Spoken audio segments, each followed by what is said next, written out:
अरे अहाँ हमरा कम से कम बताओ तो अहाँ कतऽ जा रहल छी। हम अहाँ के मना थोड़े कर रहल छी जाइसँ।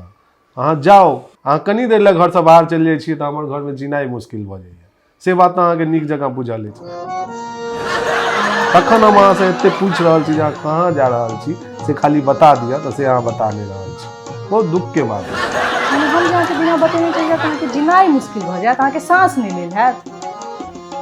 हम कतौ नहीं, हम विद्यापति समारोह में जा रहल छलहुँ। हमर एकटा संगी घर में विद्यापति समारोह कऽ रहल छलै, बजेने छलै, ओतै जा रहल छलहुँ।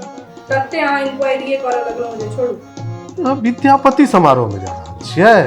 विद्यापति समारोह घरे में कर रहल छी। विद्यापति समारोह ई कोन विद्यापति समारोह भेलै? तो आब तो सब घरे घरे विद्यापति समारोह करे छै, तो घरे में ना करतै।